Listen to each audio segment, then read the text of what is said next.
Bom dia! Ah, que alegria. Me diz uma coisa aqui rapidinho, só para eu entender. Quem aqui hoje não se sinta obrigado a levantar a mão, tá bom? Porque talvez ainda não seja você, e não tem problema se não é. Mas quem aqui hoje pode dizer, né, pode proclamar, falar de si mesmo, que a sua vida ou algo na sua história foi salvo por este carisma? Quem aqui pode dizer isso hoje? Levanta a mão só para eu entender. Amém. Então é isso. Se você pode proclamar isso, eu quero te dizer, não acabou, tá bom? Não acabou. Aquilo que o Senhor fez, aquilo que Deus realizou para salvar a tua vida através deste carisma, até hoje, não acabou. Na verdade, foi o mínimo. Foi o pouco que o Senhor tinha por enquanto. Sabe quando você vai ali no mercado e aí tem aquele lugar de degustação? Você experimenta, nossa, que bom, aí você quer voltar. Mas aí chega um momento que tem um limite de degustação. Não dá mais para degustar, você tem que ir comprar. Você tem que ter o produto para si. Então até agora você degustou. E eu quero dizer que deste retiro em diante, não tem mais degustação. Amém? Beleza. Até esqueci sobre o que eu ia falar aqui. Deixa eu organizar minhas folhas.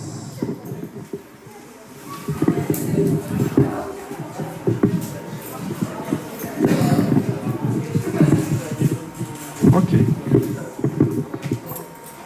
Todo mundo está com a Bíblia? Física, Bíblia física. Quem pegou o celular, eu vou rezar.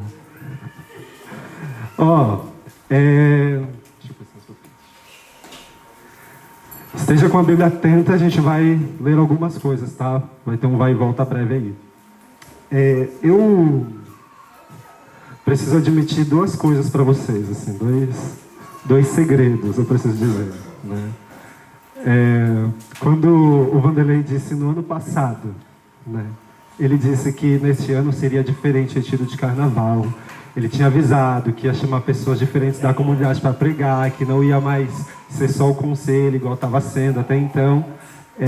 E aí, quando ele falou isso numa reunião, nem sei que momento que foi que ele disse isso, daquele dia em diante eu falei, Senhor, não me chama, Senhor, não me chama, Senhor, não me chama, sabendo que poderia ser chamado, mas dizendo, Senhor, não me chama, não me chama, não me chama.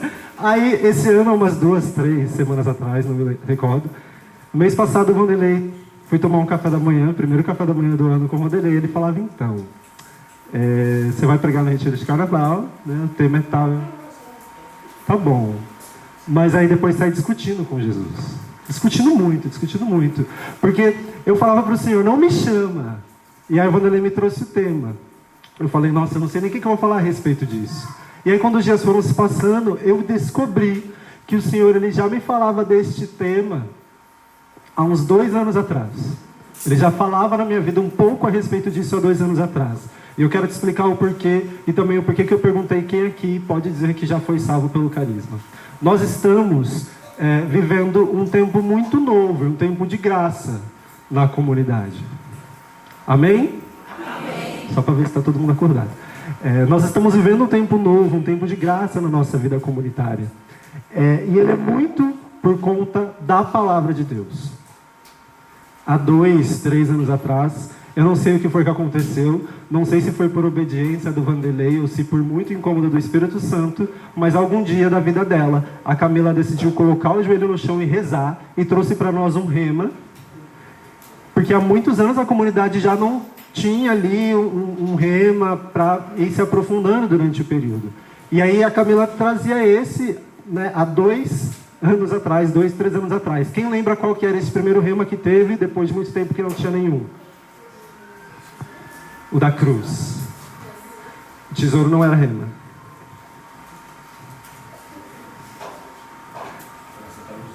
Foi na Santa Luzia ainda. Vamos lá, Lucas 9.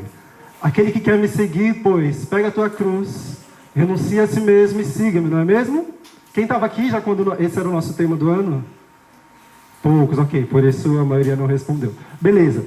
Ali, Deus começou um tempo de graça na nossa vida. Deus começou a mexer, a remexer coisas novas na vida comunitária.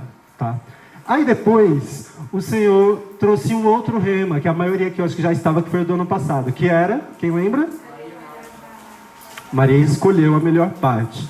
E aí, este ano, o nosso rema, quem sabe qual é? É necessário que ele cresça e eu diminua.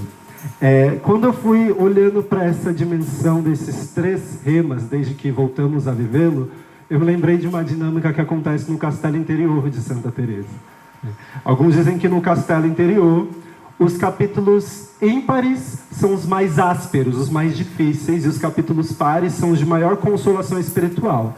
E eu não sei para vocês, mas na minha ótica, o primeiro rema que nós vivemos lá de pega a tua cruz e siga-me era mais árduo, era um negócio mais áspero. No ano passado foi profundo, mas nós experimentamos um pouco mais da consolação do Espírito. Só que cá estamos nós num período ímpar de novo, e este rema também é um pouco mais áspero, ok? E aí, só para ir introduzindo e deixando todo mundo ciente do lugar em que nós estamos. Bate teu pé aí no chão, bate teu pé aí no chão. Foi fraco, achei fraco, bate teu pé aí no chão. Você está aqui, então perceba que nós estamos neste lugar, pés na realidade, a gente precisa viver no momento presente onde nós estamos, ok? Por que estou dizendo isso? Porque nós precisamos também, às vezes, dar uma introduzida em algumas coisas para elas, até elas surtirem o necessário efeito. E nós precisamos tomar posse e acolher aquilo que o Senhor quer, não só quer, como está fazendo na nossa vida. Qual que é a diferença para um rema e uma palavra fundacional? Nós temos, na nossa comunidade, uma palavra fundacional. Essa palavra é um edifício, né? Ela é como a estrutura base de um edifício que sustenta, dá apoio, que orienta como funciona o carisma. Todas as vezes que nós precisarmos, nós podemos consultar a palavra fundacional para relembrar como é a estrutura desse edifício. Então isso aqui está aqui é essa coluna, aqui é isso. Não dá para destruir essa coluna porque ela é importante no carisma. Então a palavra fundacional, ela está como um sustentáculo. Então nós estamos sobre a palavra fundacional. Porém, o rema ele pode mudar a cada ano, porque ele não vem no mesmo sentido que uma palavra fundacional vem. E é por isso que a gente precisa entender o porquê que nós somos tão provocados por essa palavra. Enquanto eu estou apoiado numa palavra fundacional, eu estou debaixo de um rema. Entende? A nossa vida vai estar sempre apoiada na palavra fundacional, mas nós vamos viver debaixo do rema no devido período que estivermos com ele na nossa história. Por isso é uma palavra que Deus proclama. Como seria estar, por exemplo, debaixo do rema? Há sobre todos nós um céu, não é mesmo? Se chover, o que acontece? Se fizer sol, se cair granizo. Estamos debaixo do rema. Logo, aquilo que Deus quer proclamar e fazer na nossa vida com essa palavra vai surtir efeito. E aí eu preciso dizer, você meditando a palavra que a comunidade diz para aquele ano ou não, você abrindo a sua Bíblia para ler essa palavra ou não, se você está debaixo deste carisma, essa palavra que Deus mandou para esse carisma neste período vai surtir um efeito na tua vida, porque estamos todos debaixo deste mesmo céu. Então vai surtir um efeito. E aí eu já quero que, a partir deste momento, tendo esta introdução, você vai abrindo o seu olho e percebendo tudo que tem acontecido na tua vida. Tudo que tem acontecido na tua história. Umas coisas estranhas, umas coisas malucas, uns remeleixos. Isso não era assim, isso está de outro jeito. Isso aqui eu não sei como lidar, isso aqui não está fácil de suportar. Isso aqui está querendo me tirar do eixo. Nós sempre vamos estar sofrendo efeitos. Nós vamos sofrer os efeitos dessa palavra que está sobre a nossa vida. E para aqueles que não são da comunidade, também podem sofrer esse efeito. Por exemplo, os esposos, os filhos, eles vão sofrer o efeito porque estamos debaixo desse mesmo céu. O carisma entra na nossa casa ou não entra? Pois bem, então a gente precisa, a partir disso, começar a prestar atenção naquilo que Deus está querendo fazer. Porque senão é como se a gente estivesse vivendo a nossa vida dividida. Existem as coisas que acontecem aqui na comunidade, que me provoca enquanto comunidade, mas aí tem as coisas da minha vida, do meu trabalho, e do meu relacionamento, e dos meus projetos pessoais, só que não. Deus nos olha como um organismo único. Então a palavra que Ele proclama para a nossa vida enquanto nós estamos debaixo deste carisma, enquanto nós estamos debaixo desta palavra, vai surtir os seus efeitos em todas as áreas da nossa vida. Então a gente é convidado no primeiro momento a começar a perceber o que é que o Senhor está querendo fazer na minha vida? será que as coisas que eu tenho sofrido, será que as coisas que eu tenho passado têm alguma relação com essa palavra que Deus tem proclamado para este tempo que o Senhor tem gerado na vida comunitária? Porque, gente, a palavra fundacional eu preciso meditar, eu preciso rezar com ela para me alimentar do carisma. O que eu estou querendo dizer aqui é que para um rema eu não preciso necessariamente meditá-lo para sofrer os efeitos dele. Porque Deus proclamou isso para a vida da comunidade. É algo que Ele diz, vai viver, vai acontecer. É uma confirmação, não é um convite a meditar. Entende? Então a gente precisa começar a abrir essa reflexão. As coisas que estão acontecendo na minha vida, e às vezes eu vou reclamando, ou às vezes eu vou vivendo de qualquer jeito, ou às vezes eu nem tento rezar sobre essas coisas, porque é a minha vida. Será que essas coisas não estão dentro de algo que Deus quer fazer, dentro de algo que Deus quer falar? E aí, vamos aproveitar e dar uma lida. Eu tenho muitas passagens que a gente vai olhar hoje, mas vamos dar uma lida no Rema? Começar com ele?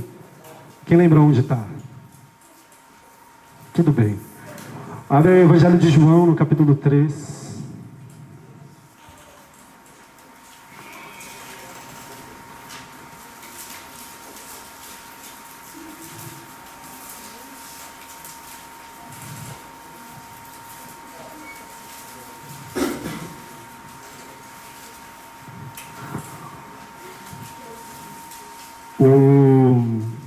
O rema, ele nunca vem, a gente usa o ponto focal sempre um versículo, né? Mas ele tem o seu começo e fim, né? Então, no nosso caso, a palavra neste ano, ela é João 3, e ela começa ali no versículo 27, tá bom? E a gente vai até o versículo 34. 34? Não. 35, isso mesmo. Estou olhando do lado errado da página. Amém? Temos todos? Começa no versículo 27. Isso.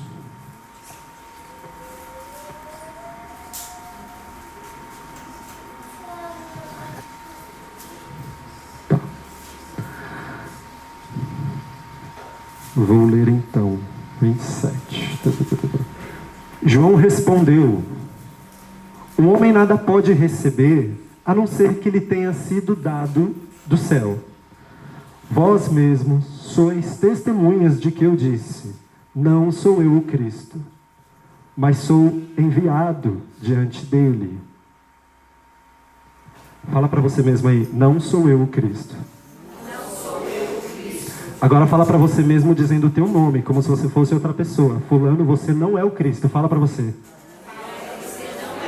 Não, mas fala com firmeza. Se encara, se joga contra a parede e fala: você não é o Cristo. Vamos continuar aqui. Versículo 29. Quem tem a esposa é o esposo, mas o amigo do esposo, que está presente e o ouve, é tomado de alegria a voz do esposo. Essa é a minha alegria, e ela é completa. Rapidinho, levanta sua mão no alto e fala: Jesus, muito obrigado, porque eu posso ouvir a tua voz, e ser feliz assim. Vamos voltar aqui.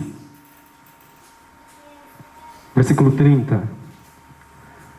É necessário que ele cresça e eu diminua. Aquele que vem do alto está acima de todos. O que é da terra é terrestre e fala como terrestre.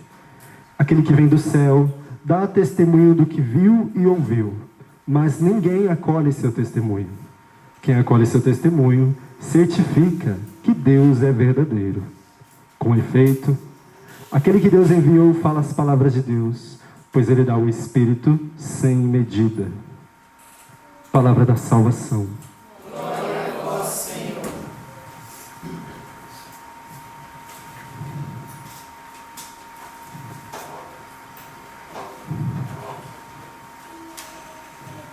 Agora eu estou pensando se eu vou seguir por essa linha ou por outra que acabou de vir na minha mente. Mas amém. Meus queridos, vamos olhar um pouquinho para João Batista aí, para a pessoa de João. João, ele tinha em si algumas potencialidades, ele não tinha? O que vocês acham? Ele tinha potencialidade, ele tinha talentos? Muitos, né? João Batista, não evangelista. Evangelista também, né? A gente está falando do nosso queridão aqui. Não, jamais menosprezá-lo-ei. João Batista, ele tinha ali algumas potencialidades. Ele vivia um ministério muito fecundo, muito forte. Tanto que algumas pessoas chegaram nele e questionaram: quem é você? És tu o Cristo? Da maneira que viam a vida dele acontecendo, as coisas acontecendo através dele, falavam: é você o Messias? Qual que era a resposta dele? Gente, qual que era a resposta de João Batista? É que pensaram nas duas respostas, né? Ele tem duas respostas. A primeira é: não sou eu o Cristo. E a segunda é: eu não sou digno de amarrar as suas sandálias. E também, ele vem depois de mim. Vocês querem ler essa parte? Não? A vida de João Batista, ela alcançava muitos desertos. E eram desertos que as pessoas achavam que só esse Cristo ia alcançar de novo. Por quê? Porque antes de João Batista tinha tido um outro profeta, o último profeta antes dele. Tinha sido Malaquias. E depois de Malaquias não teve nenhum. Então eles estavam esperando o Messias. E aí quando João Batista veio, ele viveu e ele trouxe tanta novidade para os desertos que ele habitava, que juravam que ele era o Cristo. E aí eu quero que você entenda uma coisa. Foram 400 anos de silêncio profético até que João Batista aparecesse. 400 anos. Não foi uma coisa: Malaquias morreu, aí esperou João Batista ficar adulto e começar a sua missão. Não. Foram 400 anos de silêncio profético até que João Batista viesse. Esses 400 anos gerou uma sede imensa, imensa nas pessoas. João Batista veio, esse silêncio profético ele foi rompido. E ele começou a tocar essa sede nesses desertos. Só que perceba, ele entendeu qual era a sua missão, ele viveu com muita plenitude a sua missão, a sua vocação, vamos assim dizer. Ele viveu com plenitude o seu carisma, e vivendo isso com muita plenitude, as pessoas achavam que ele era o Cristo. Mas ele podia dizer que ele não era, porque ele sabia que, mesmo vivendo tudo aquilo, mesmo ele reconhecendo e ele tocando a sede daquelas pessoas, ele sabia que não era ele que poderia saciá-las. Amém? Agora cutuque esse irmão aí do seu lado e fala: meu irmão, estavam te esperando para romper o silêncio profético.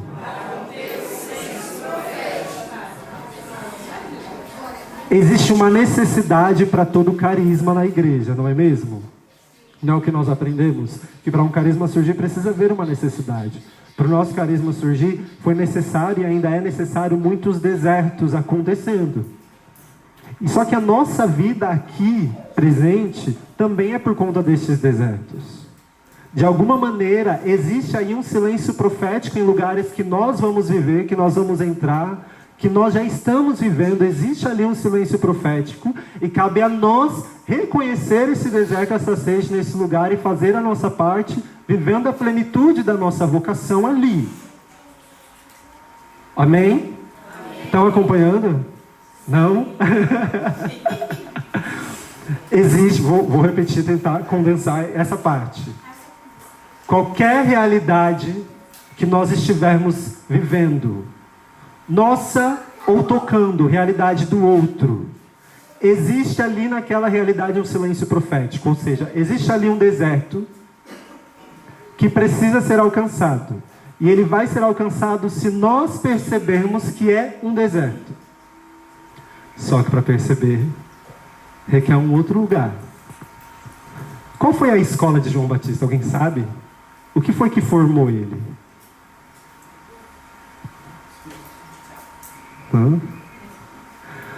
A palavra vai dizer que, e a tradição também vai ensinar, que João Batista, logo pequeno, já foi viver no deserto. O deserto foi a escola dele. O lugar onde ele ia exercer a missão foi exatamente o lugar onde ele aprendeu. Então, antes dele começar a proclamar, a profetizar, a ensinar, a exortar, ele já estava ali habitando naquele deserto. Desde criança, desde pequeno ele já estava lá. Você consegue se imaginar num deserto desde criança? Mas eu vou te dizer, você vive alguns desertos desde a sua infância, eu tenho certeza. Todos nós temos na nossa história muitas marcas, muitas tribulações, muitas coisas que vão se configurando a desertos, que precisou que alguém alcançasse, que precisou que o Espírito Santo viesse. Nós conhecemos este deserto por toda a nossa história. Só que muitas vezes quando a gente vai falar, e aqui a gente precisa ter muito claro que o retiro ele também nos forma, tá? Eu dizia esses dias no último encontro que teve do vocacional, que o retiro ele é meio que um combo de formação para aquelas que não vão ter durante o ano. Vai ter e aí ele faz um combo e forma. Então, vou sempre aqui fazer um paralelo entre carisma e missão, comunidade, nossa vida, beleza? A gente precisa entender que o Senhor ele quer nos alcançar também primeiro nos nossos desertos, nas nossas sedes, e nisso ele está nos formando. Nisso ele está nos preparando para a gente viver a plenitude da nossa missão, a plenitude da nossa vocação. É que o problema é que às vezes a gente não percebe que Deus usa dessas coisas mesmo, que Ele usa da nossa realidade. Às vezes é como se eu quisesse apartar, né? Deixo aqui num canto, né? Achei assim, providente. Bendito seja Deus, Paula, pela sua ousadia de vir aqui começar mesmo sem som, porque isso te fez rezar e você trazia essas inquietações. Às vezes a gente deixa a inquietação aqui e vem para a vida comunitária como se elas não existissem, como se o problema não existisse, como se a minha luta não existisse. Muitas vezes a gente tenta viver isso, porque é como se fosse o secreto do meu secreto, ou algo só do meu travesseiro, ou algo só da minha casa, ou só do meu trabalho. E aí aqui eu tento ignorar que existe, mas é dentro do nosso deserto que Deus vai nos formar, assim como Ele fez com João Batista. A escola de João Batista foi o próprio deserto. Entende? Tá clara essa ligação para vocês até então? Ok, só para saber se está acompanhando. Então, esse primeiro ponto que nós precisamos viver neste deserto. Foi só essa formação no deserto que permitiu a João Batista olhar para a própria história, para a própria história não, né? Mas olhar para as coisas num ponto referencial muito diferente do que a maioria das pessoas. Vou explicar esses pontos, ok? João Batista vivia num deserto, reconhecia a realidade dele, é um deserto. Não tinha ilusão, ele reconhecia, é um problema, é uma luta, é um deserto. Aí ele reconhecia quem ele era, eu não sou o Cristo, e ele reconhecia que só o Cristo poderia ser uma resposta para aquela realidade. Entende? É tudo muito dentro, aqui, básico, prático. É um deserto, eu não posso ignorar, eu não posso fingir que as realidades não existem na minha vida. Acabou, primeiro ponto, Segundo, quem eu sou diante disso? O que eu posso fazer ou não diante disso? Isso também vai abrir margem para o que Deus quer fazer diante disso. Ok?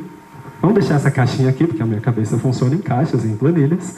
Vamos deixar essa caixinha aqui e vamos pular para fazer um paralelo para aquilo que de fato é o tema da pregação.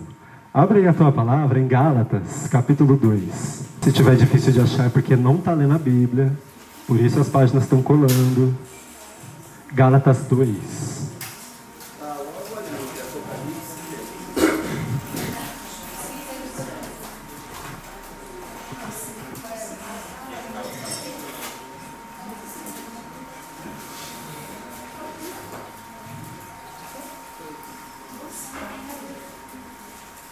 Todos acharam? Gálatas capítulo 2, nós vamos ler ali no versículo 15.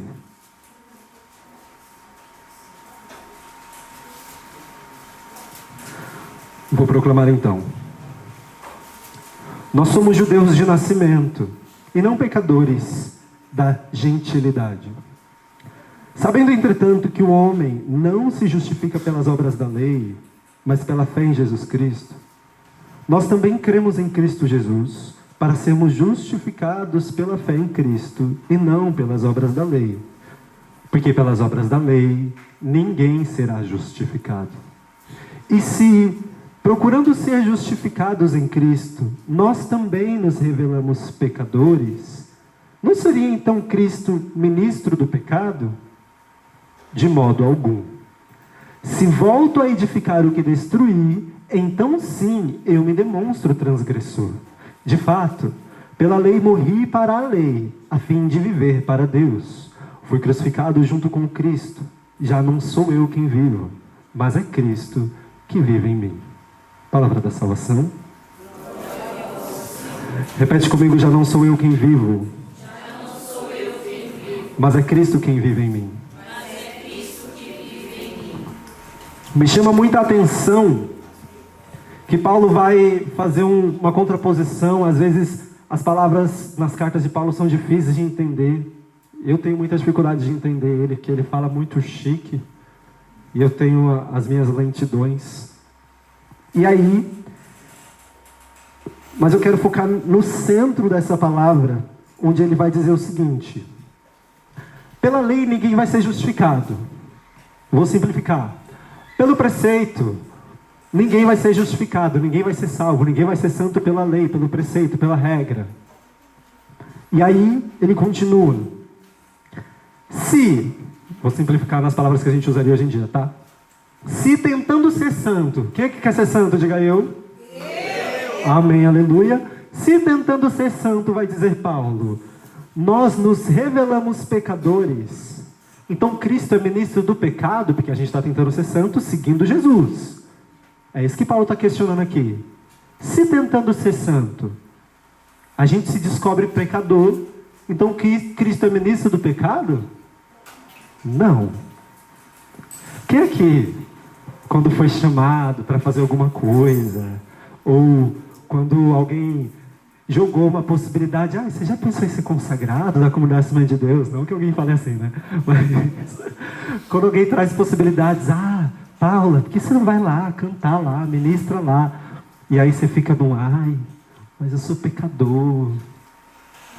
Quem aqui nunca se deparou? Outra realidade, tá? Quanto mais eu tento, mais eu tento, mais eu tento, mais eu erro, mais eu caio, mais fica difícil. Meu Deus, eu sou uma lástima. Quem aqui já viveu isso? Todos nós. É isso que Paulo está dizendo. Se tentando ser santo, eu descubro que eu sou pecador, qual que é a desse jogo? Jesus não é esse ministro do pecado. Só que aí Paulo fala algo muito, que frase bonita. Versículo 18. Se volto a edificar o que destruí, então sim, eu me demonstro transgressor. Se volto a edificar o que eu destruí, aí sim eu me demonstro transgressor. Nós dizíamos no começo, nós reconhecíamos aqui no começo, que em algum momento, em alguns pontos da nossa vida, este carisma nos salvou.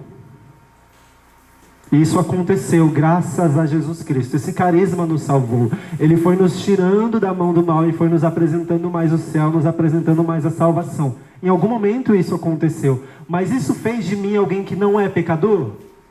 Não, continuo sendo pecador. Mas Paulo vai dizer, se daquilo que o carisma te arrancou, se daquela realidade de vida que você estava e você começou a sair, você começar a reconstruir aquele mesmo edifício, aí é um problema. Se eu volto, porque, vamos lá, né?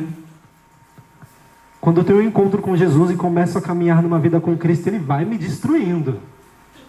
E Ele precisa, é este o caminho, Ele vai nos desconstruindo para tentar ser menos severo nas palavras. O Senhor nos desconstrói. Esse é o meu telefone despertando? Lá fora, ah, tá. O Senhor nos desconstrói. E aí, por algum motivo, e parece muito uma frase solta aqui nessa carta, que ele vai dizer: se eu volto a edificar aquilo que eu destruí, ou melhor, se você voltar a construir aquilo que Deus já começou a destruir da sua vida, quando Ele te salvou, aí de fato, aí você pode falar que você é um transgressor, que é pior do que um pecador. É interessante Paulo dizer isso para os Gálatas, é muito interessante ele trazer isso, e parece muito algo solto nessa passagem, porque a continuação liga mais com o versículo anterior do que esse.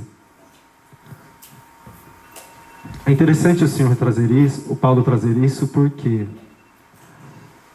muitas vezes nós vamos tentar se dar ao trabalho de, mesmo caminhando com Cristo, voltar a construir aquilo que o Senhor já está tentando destruir há muito tempo. É um risco que nós corremos, é uma tentação que nós podemos cair, de voltar a construir aquilo que Deus já está desconstruindo, que Ele já está destruindo na nossa vida.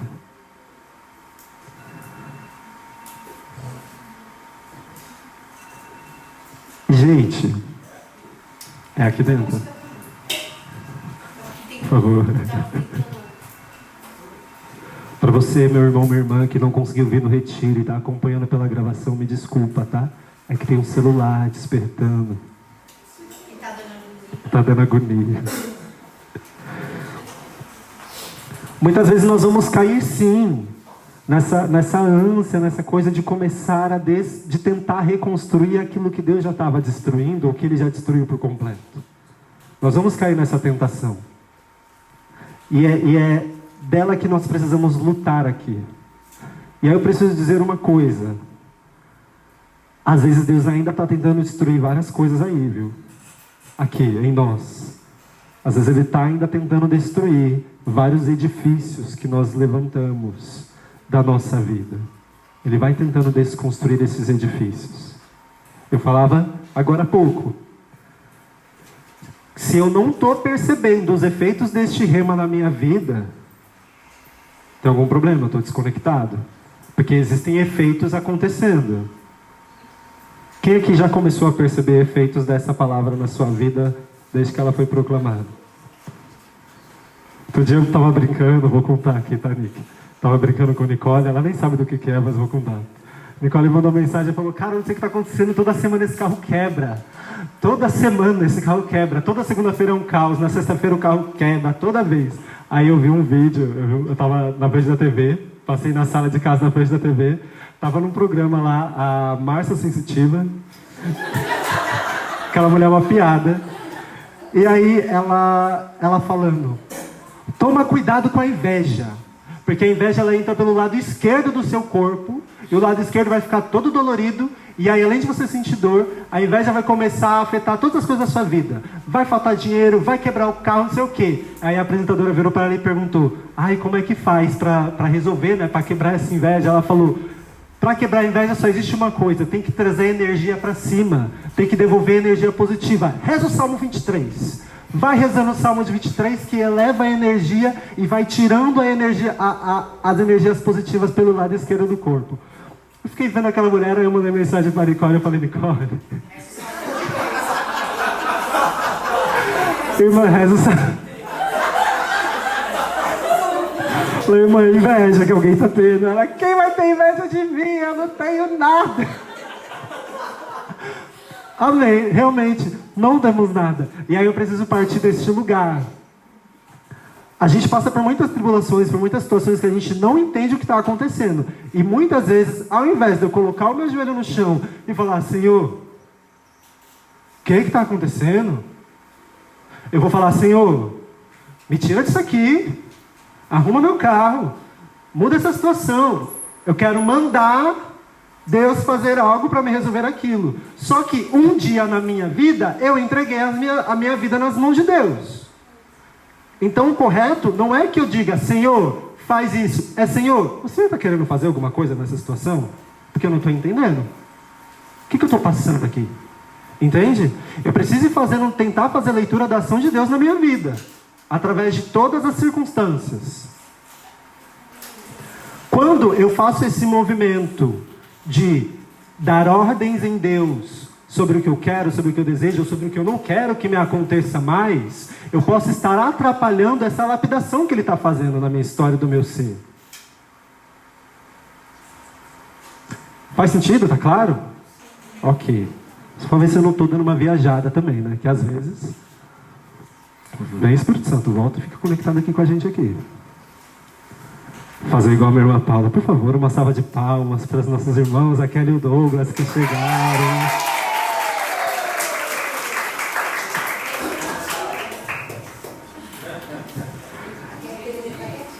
E aí, eu quero que você vá agora ali para o livro... Vira aí a sua palavra... Vamos ali para trás em Atos dos Apóstolos. Essa é boa, hein? Toda vez que eu leio Atos dos Apóstolos, eu lembro da Isabel. Porque ela está escrito que o Espírito desceu sobre eles, e aí Pedro profetizou, e teve visões e profecias. Eu lembro da minha irmã Isabel, que ela é desse jeito, né? Atos dos Apóstolos, nós vamos no capítulo 9. Porque nós lemos agora uma carta de Paulo. E aí eu quero que você conheça um pouquinho. Conheça não, que eu sei que todo mundo já conhece, mas para a gente relembrar um pouquinho, uma gotinha do que Deus fez na vida de Paulo. Então abre aí Atos 9. Atos dos Apóstolos, capítulo 9, nós vamos ler ali agora no versículo 10. Atenção. Ora, vivia em Damasco um discípulo chamado Ananias. O Senhor lhe disse em visão: Ananias. Ele respondeu. O que ele respondeu, gente? Eis-me aqui, Senhor. E o Senhor prosseguiu: levanta-te, vai pela rua chamada Direita e procura na casa de Judas por alguém de nome Saulo de Tarso. Ele ora e acaba de ver um homem chamado Ananias entrar e lhe impor as mãos para que recobre a vista. Ananias respondeu: Senhor, ouvi de muitos a respeito deste homem. Quantos males fez aos teus santos em Jerusalém.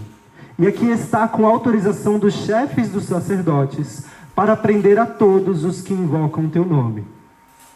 Mas o Senhor insistiu: vai, porque este homem é para mim um instrumento de escol, para levar o meu nome diante das nações pagãs, dos reis e dos israelitas. Eu mesmo lhe mostrarei quanto lhe é preciso sofrer em favor do meu nome. Palavra do Senhor. Rapidinho, Paula, aí na sua Bíblia no versículo 15, o que está escrito? O que o Senhor disse? Vai, porque este homem é para mim um instrumento escolhido, que levará o meu nome diante das nações, dos reis e dos filhos de Israel. Preciso de outra tradução agora. Alguém tem, sei lá, uma Bíblia da Ave Maria? A sua Ave Maria, a sua CNBB? Lê no seu, Célia, para mim, por favor.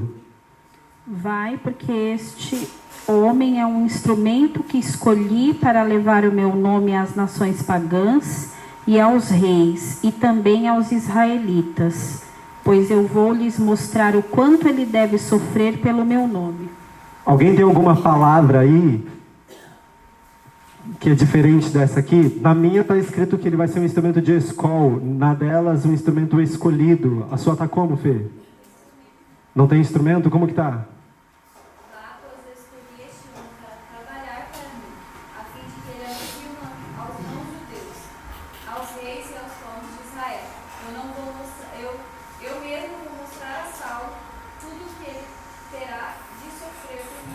Amém. Alguém tem alguma outra tradução dessa resposta de Deus?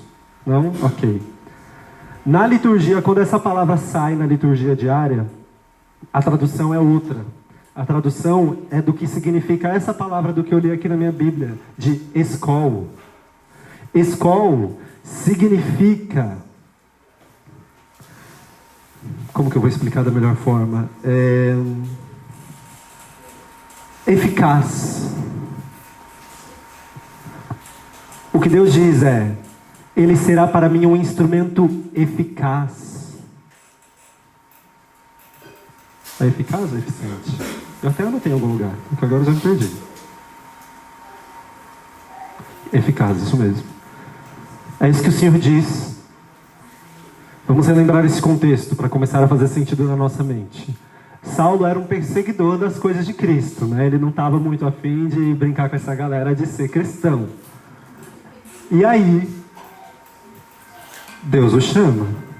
Ele literalmente caiu do cavalo. E quantas vezes a gente cai do cavalo na nossa vida porque Deus nos aparece e nos derruba. Aleluia. Ele caiu do cavalo e ficou cego. E precisava que alguém fosse até ele, né? E aí esse alguém, Ananias, se recusou de primeira. Se recusou não, né? Ficou com medinho. Falou: Senhor, eu conheço esse tal de Saulo, ele está matando nós tudo. Ele vai... ele está matando a gente, tipo, ele não presta. Eu vou traduzir aqui o que eu diria de Saulo se eu fosse Ananias. Eu ia falar: Senhor, esse Ananias não presta, ele não quer saber de você. Esse Saulo... Obrigado, gente. Vamos voltar? Depois edita.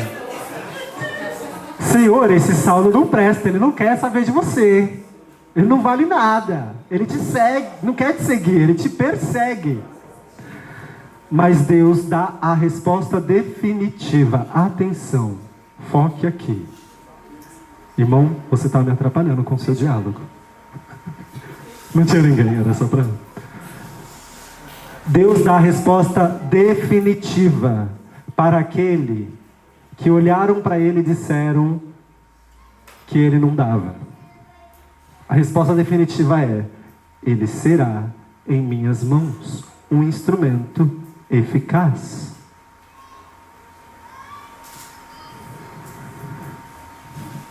Paulo foi um instrumento eficaz nas mãos de Deus ou não foi? Demais, né? Tanto que estamos aqui. Existe muitas vezes, né? E aí a gente precisa olhar essas duas passagens relacionadas a Paulo que eu trouxe aqui. Existe muitas vezes essas duas coisas acontecendo. Ou o outro sempre dizendo que nós não somos, que nós não servimos, que nós não podemos, que nós não temos. Ou nós mesmos neste lugar de atrapalhar aquilo que Jesus já está querendo fazer. Esses dois movimentos podem acontecer. Só que Deus, ele olha e ele proclama: ele será um instrumento eficaz nas minhas mãos. Só que a proclamação ela não termina aí. Para que Paulo fosse um instrumento eficaz nas mãos de Deus, Deus disse que era necessário uma outra coisa. Ah, como eu amo quando o Senhor faz isso. Ele diz: eu mesmo lhe mostrarei o quanto é preciso sofrer em favor do meu nome. Coloca essa mão poderosa na testa da pessoa aí do seu lado. Essa mão ungida, coloca aí. Essa mão ungida. Vai falar assim: filho de Deus, precisa sofrer em nome do Senhor, para ser um instrumento eficaz. Receba o dom do sofrimento. Você toma posse desse dom?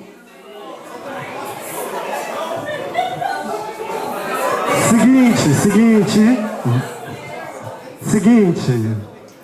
Olha aqui pra mim, deixa eu te dizer uma coisa. Você não sofre. Você não sofre. Se você está dizendo que... Ai, mas Bruno, o dom do Senhor já estou sofrendo. Você não sofre, me desculpa. Se não for neste método que o Senhor está dizendo, em favor do meu nome, seu sofrimento não vale de nada.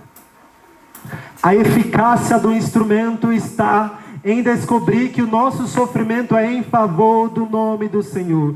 Para a Beata Conchita, o Senhor Jesus vai dizer que o dom da penitência, que fazer jejum, que fazer penitências, que mortificar o próprio corpo é um ato daqueles que amam a Jesus. Aí eu preciso te perguntar, você ama a Jesus a ponto de fazer as suas mortificações, o seu jejum de sexta-feira sem reclamar? Sem criar brecha? Porque às vezes a gente cria uma brecha, né? Para o nosso jejum, para a nossa mortificação. Aí.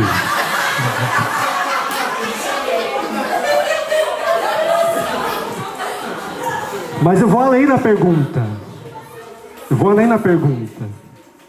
Você vive o teu jejum de sexta-feira porque é um preceito da igreja ou porque você ama Jesus? Espero que seja por amor a Jesus, porque Paulo disse aqui que a lei não salva, mas o seguimento a Cristo é quem salva. Deus disse que ele ia mostrar a Paulo que era necessário sofrer pelo nome dele. E Paulo aprendeu a sofrer. E foi só porque Paulo aprendeu a sofrer que depois ele pôde proclamar aquela frase que nós achamos linda. Eu mesmo acho linda, mas desesperador de falar. Que não sou eu quem vivo, mas é Cristo que vive em mim. Paulo só proclamou isso com verdade. Ele não proclamou, gente, ele escreveu. Tem prova no cartório. Ele escreveu e ainda enviou para os outros. E aí publicaram ainda em várias edições, várias traduções, várias línguas. Ele escreveu, não sou eu que vivo, é Cristo que vive em mim. Mas ele não escreveu porque ele era um romântico, porque ia ficar bonito. Ele escreveu porque ele sofreu por Cristo. Tem uma outra carta, se eu não me engano, em Efésios, em que ele vai dizer: nós, porém, nos gloriamos com as coisas do alto, com as coisas do Senhor. Porque se for por aqui, ó, do que eu tenho aqui, não tenho que gloriar. Não tenho que gloriar. Mas sofrer com efeito. O instrumento, ele é com eficácia, porque ele sofre por amor a Jesus. Porque ele diminui por amor a Jesus. Porque ele assume a sua cruz, como nós éramos convidados há 2 anos atrás. Porque ele escolhe a melhor parte, assumindo a cruz, como éramos convidados no ano passado. É por isso que não é um instrumento eficaz. Mas existe um problema. Muitas vezes eu estou querendo ser um instrumento eficiente. E há uma diferença entre a eficácia e a eficiência. A eficácia é estar pronto e ser bom para dar resultado, para ter uso. Isso é eficácia. A eficiência, ela é o resultado. Entende? O instrumento, ele é o quê? Logo, Deus faz o instrumento eficaz, ou seja, Deus faz estar bom para o uso, estar preparado para dar resultado. Mas quem gera a eficácia é o próprio Deus. Quem gera a eficácia, quem gera a eficiência... Eu vou me confundir muito com as palavras, estou lembrando do curso de administração. Quem gera a eficiência, quem produz esse efeito da vocação, não é o vocacionado. Quem produz o efeito da vocação é o próprio Deus. Entende? Muitas vezes, quando eu vou servir ao Senhor, quando eu vou dar esses passos em Jesus, eu fico ali, na minha cabeça, de querer ser eficiente. Eu quero ser eficiente. Mas é diferente. Deus não me chama para ser eficiente. Deus quer que eu seja eficaz. E eficaz é isso. É ser um instrumento bom, pronto para uso. Para ser bom e pronto para uso, o instrumento, ele precisa ser afiado, ele precisa ser polido, ele precisa ser moldado, ele precisa ser desenhado, ele precisa ficar pronto. Afinado. Obrigado, tinha esquecido do instrumento musical. Eu adoro, eu sempre falo disso e eu vou voltar para isso.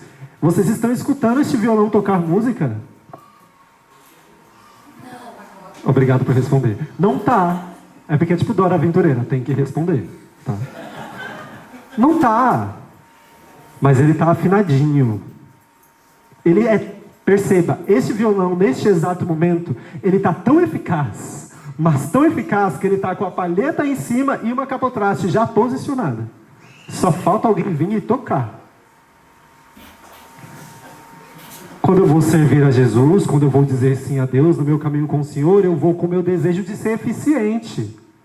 Eu quero rezar, eu quero que a pessoa repouse. Primeiro, você vai rezar se Deus mandar você rezar. Segundo, você só vai conseguir rezar se você for esse instrumento eficaz de oração, ou seja, se você tem oração na sua vida. Entende? O instrumento ele é formado para ser eficaz. E aí vamos voltar. Qual que é a formação de eficácia que o Senhor faz na vida de um instrumento? O sofrimento. O deserto. Qual foi a escola de João Batista? Qual foi a escola de Paulo? O sofrimento. E muitas vezes o que eu não quero na minha vida é assumir este sofrimento. É vivê-lo. Vivê-lo em Jesus, por amor a Jesus, vivê-lo com graça. Eu disse que o Senhor me falava do tema dessa pregação há uns 2 anos atrás. Eu acho que há 2 anos, não lembro mais. Por quê? Eu ainda estava no discipulado, estava no discipulado de 2º ano ainda. Quando eu fui para um grupo de oração. E é um grupo de oração bem animado, sabe, gente? Eles dançam e eles quase dão pirueta quando eles pulam. E na noite que eu cheguei lá, eu fui despretensiosamente, eu nem sabia o que ia rolar, mas calhou de ser uma adoração, porque o pregador da noite faltou. Então foi uma adoração. E cara, na adoração, aquela galera, eles estavam assim, ó. Igual o Leozinho, sabe o Leozinho, nosso irmão ali, que reza às vezes aqui, ó. Só que o Leozinho ainda é contido. Os irmãos daquele grupo de oração, eles pulam e eles saltam. É um negócio... Eu não estava neste lugar, neste clima. E aqui em adoração, eu me ajoelhei, eu olhava para Jesus. Fiquei ali contemplando o Senhor. E nessa época eu já estava tentando ficar um pouco mais de boca calada, né, na oração. Tentando praticar mais o silêncio, esse deserto interior. Vou parecer louco no que eu vou dizer agora, tá bom? Mas foi a minha oração, não me julguem, me desculpem. Mas eu olhava para Jesus no ostensório, Jesus sacramentado, e ele me dizia: Bruno, eu vou te dar um presente. Fiquei, opa! Eu gosto de presente. E aí o Senhor me mostrava a imagem da coroa de espinhos dele. Ele falava: eu quero te dar uma parte na minha vida. Eu já estava ali rezando, inclusive me preparando para a gente se consagrar. E ele falava: eu quero te dar uma parte da minha vida. Toma a minha coroa de espinhos. Aí eu falei: que bonito, né? O que eu vou fazer com isso, Senhor? Aí o Senhor trazia: então, você não quer ser meu? Você não quer ser um consagrado meu? Você está disposto a deixar que eu habite, que eu more em você? Eu falava: sim. Sabe aquelas respostas que você está meio se perguntando? Que está ficando sério o diálogo? Eu falava: sim. Isso, tá? A cena. Todo mundo pulando, dançando, em worship em volta de mim. E eu parado, olhando para Jesus. Eu falava: sim. E aí o Senhor dizia: mas você está disponível, você está disposto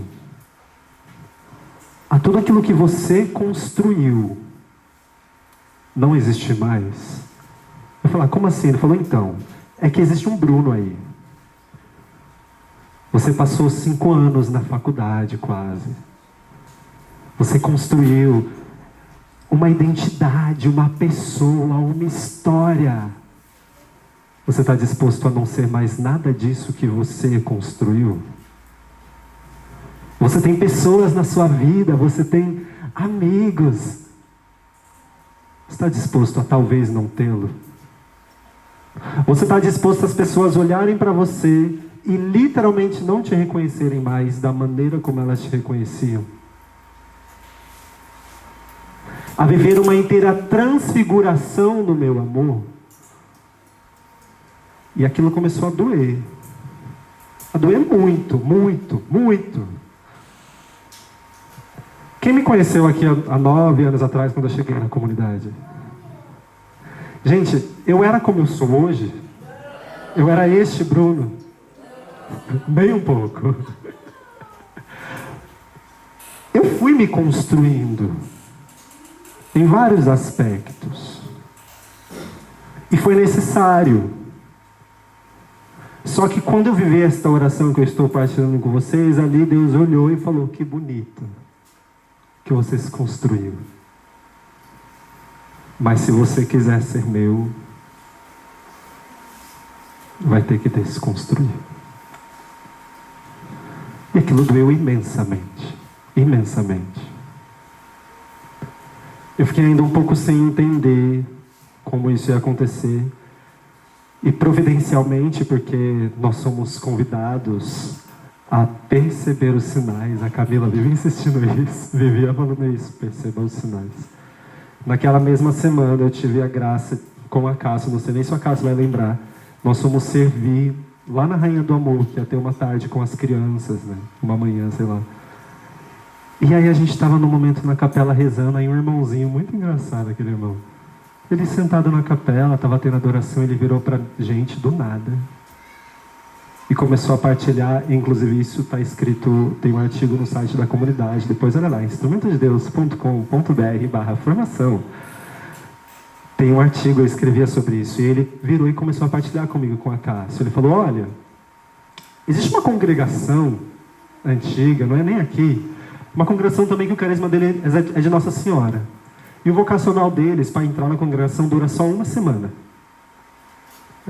Uma semana? Você lembra disso, Cássia? Não? Ele virou para... Se você não lembra, talvez foi só eu que vi esse cara. Mas...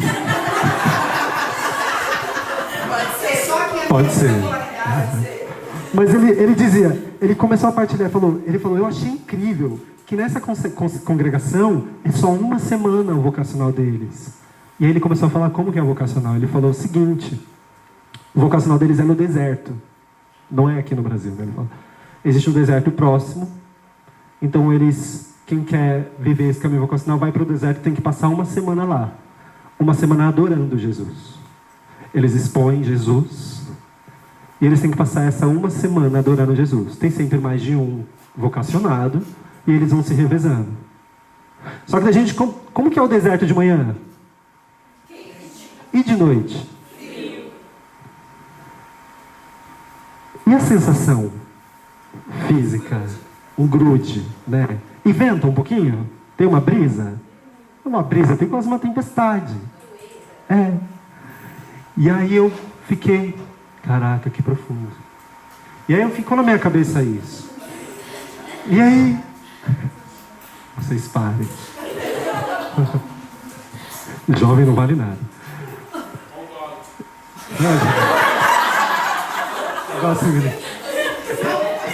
Mas aí, gente, isso foi tomando uma profundidade, porque aí eu fui entendendo essa formação que o Senhor faz naqueles que adoram o Senhor no deserto da vida.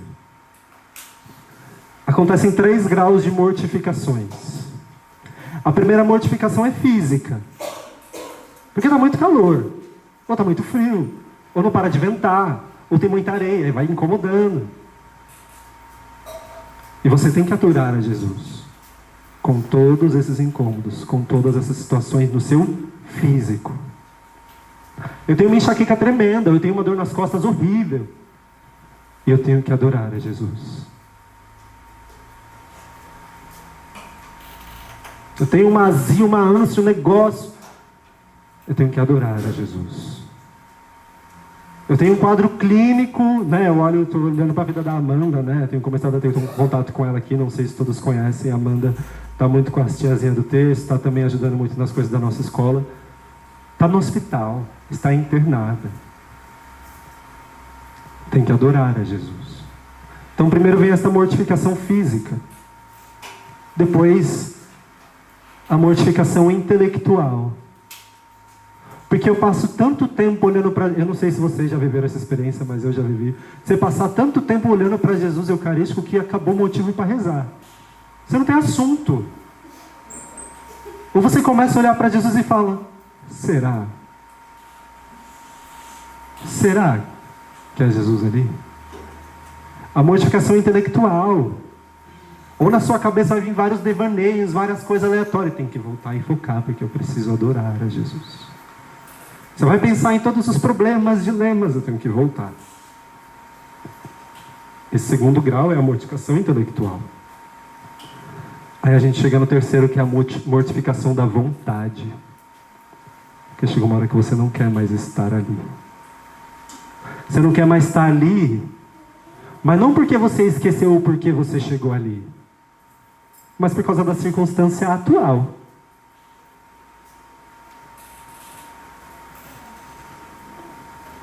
Quantas vezes eu mesmo, nesse meu caminho aqui com a comunidade, os irmãos estão todos prova, não queria mais estar aqui. Porque as circunstâncias do presente momento, as circunstâncias ao nosso redor, as coisas da nossa vida, do nosso interior, o outro, vai deixando a gente num... A minha vontade começa a ser outra. Minhas vontades começam a mudar. Só que, ei, volta. Teve um Deus que eu encontrei, um chamado que eu escutei, e por isso eu fui para este deserto viver essa experiência vocacional. Eu preciso ir mortificando a minha vontade para eu entender que o que precisa ser a base das minhas decisões, do permanecer ou não, é aquilo que Deus me fala no começo, não o que eu estou sentindo ou o que eu quero ou que deixo de querer. A minha vontade precisa ser mortificada, a minha vontade ela precisa morrer, ela precisa ser colocada abaixo da razão.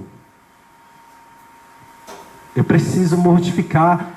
No deserto da minha vida eu preciso adorar esse Jesus a todo momento, mortificando o meu físico, o meu intelecto, a minha vontade. E aí vai ter momentos que eu vou talvez estar mortificando os meus afetos, vou estar mortificando a minha língua, vou estar mortificando várias coisas. Várias coisas. Esse é o exercício do sofrimento. Aí a gente precisa se converter e mortificar até mesmo a maneira como a gente tem sofrido. E aí, quero trazer um outro ponto sobre essa coroa de espinhos que eu falava para vocês. Infelizmente não deu muito certo, né, Paula? Nós queríamos, eu partilhava com a Paula, falei, Paula, eu preciso fazer coroas de espinho. Eu já fiz isso outra vez com a Nicole e com a Giovana. Falei, Paula, eu preciso fazer coroas de espinho. Eu quero que cada um receba uma. Para pôr na cabeça. Quando eu falei pro meu pai falou, vai pôr na cabeça? Vai machucar. Eu falei, pai, se dependesse de mim, colocava. Mas não achei o arame farpado que a Paula falou.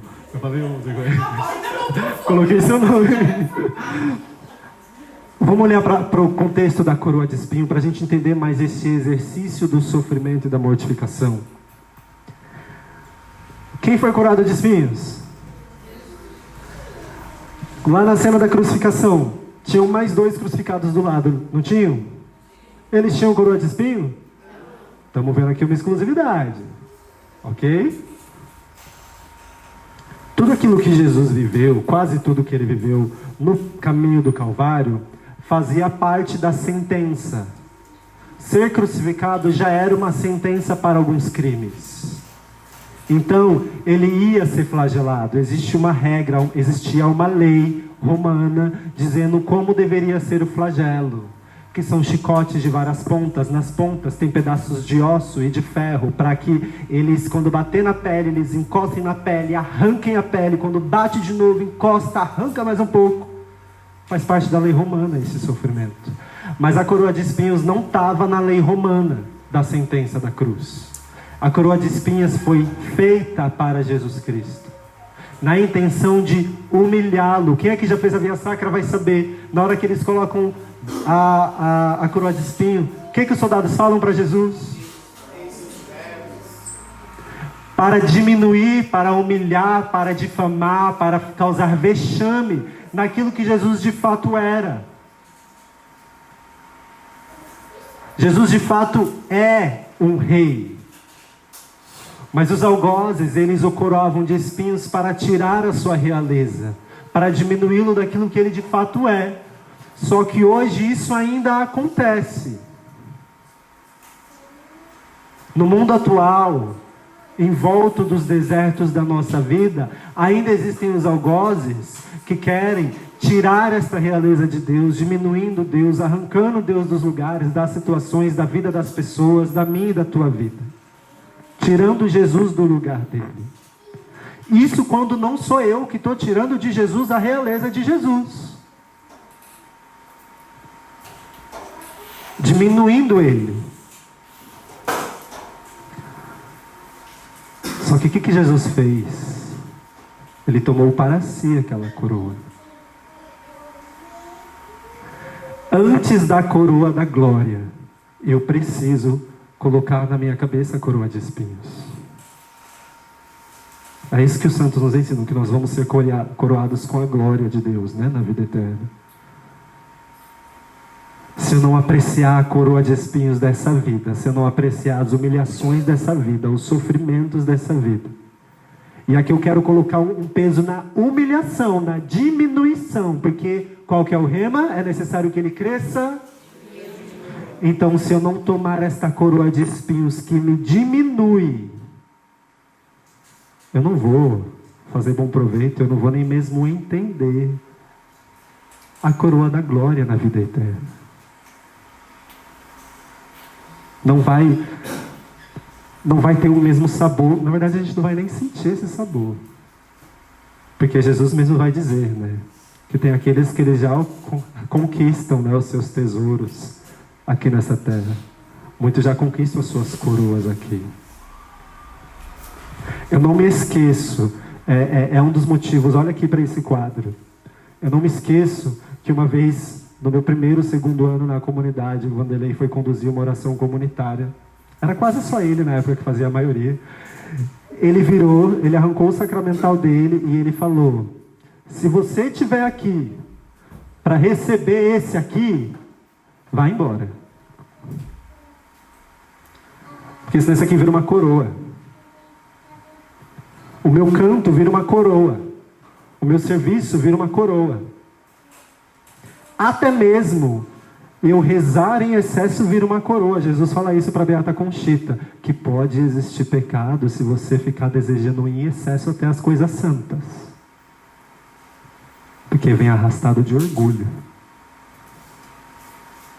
Só que quando eu passo e me permito passar por este crivo de diminuir, de ir mortificando, e conforme eu vou mortificando, eu vou fazendo leitura dos meus verdadeiros interesses, das minhas verdadeiras vontades, e entender que eu não mando, Cristo manda, que eu não reino, Cristo reina, as coisas vão equilibrando de maneira santa. Ele de fato vai habitando neste lugar. Até que ponto, e essa era a pergunta que o Senhor me fazia naquela oração, e eu trago para nós aqui. Até que ponto eu estou disposto a deixar Deus morar em mim, a deixar Deus crescer em mim?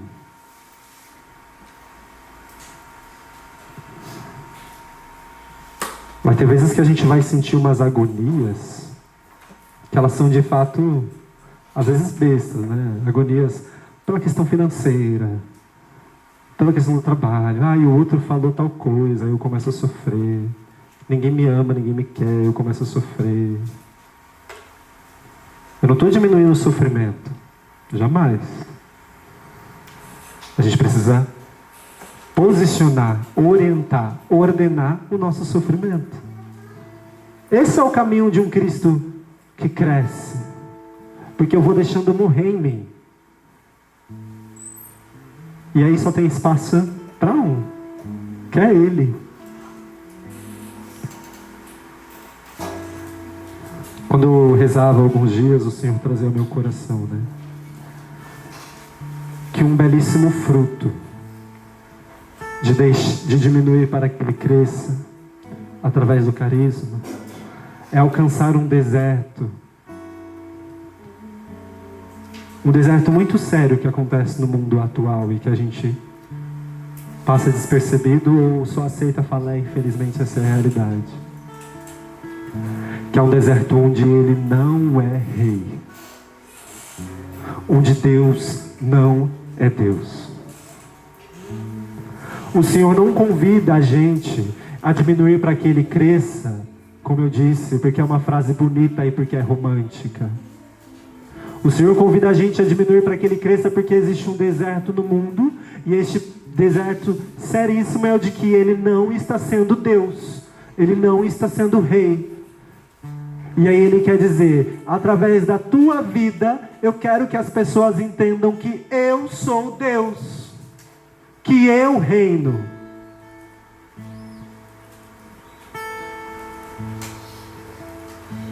Assim que Deus faz instrumentos eficazes. E quando ele reina, vem a eficiência. É por isso que nós temos que morrer para ele viver. É por isso que nós temos que diminuir para ele crescer. É interessante que João Batista vai dizer, em algumas traduções, é necessário. Em outras, é importante que ele cresça e eu diminua. Perceba que a verdade de João Batista é tão grande que até a frase está em outra ordem.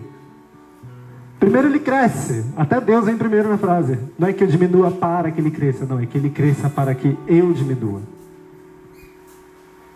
Porque toda a primeira ação vem de Deus. E a minha é de aceitação.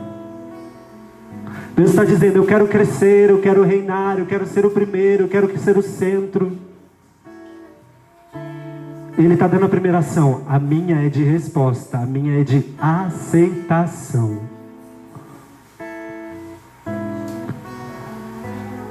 A Paula te convidava, numa oração muito suave, muito bonita, de pensar nas suas dificuldades, nos seus incômodos, né? E aí confiar que Jesus cuide lá fora, né? Mas eu te desafio a deixar que o incômodo continue sendo incômodo. Por amor a Jesus. Que o desafio, que a nova configuração maluca das nossas vidas, que inclusive isso foi rezado para a nossa comunidade, não foi mesmo, Cristiane? De um novo corpo, uma nova configuração espiritual e várias outras coisas para a nossa comunidade. Não foi rezado por nós, não. Outras pessoas rezaram numa vigília, falaram, Deus está configurando um novo corpo. E aí vieram nos avisar. Para que isso aconteça, eu preciso aceitar. E aí entra o meu lugar de obediência. O meu lugar de... tem que haver sim uma resignação, mas também uma abnegação. Uma renúncia de si mesmo. Uma renúncia da própria vontade. Mas eu não gostei, eu não concordo. Ok. E aí você vai fazer o quê? Vai colocar fogo nas coisas? Depois o inferno coloca fogo na gente, aí. Quando vem essa angústia, essa dor imensa, o convite de Deus para nós é: aceita. Mas não é um aceita, e a gente precisa converter a nossa mente também disso, senão a gente começa a achar que Deus é um autoritário. Não é um aceita e aí se acabou. Não é um aceita que dói menos, mas é o que o Senhor falava para Paulo. Por amor a mim. Sofrer é arquétipo. Sofrer é estratégia de quem ama Jesus. Eu escolho sofrer por Jesus. O Senhor está ensinando para a gente também uma responsabilidade. As esposas, como Paulo também vai escrever, a igreja que é a esposa, abaixo de Cristo, Ele como cabeça. E aí eu vou desconfigurando a minha família cristã, minha família direto com Cristo, no caso eu digo, né? A minha relação com Deus eu vou desconfigurando, que aí eu vou querendo ser Deus. Mas o convite do Senhor é esse.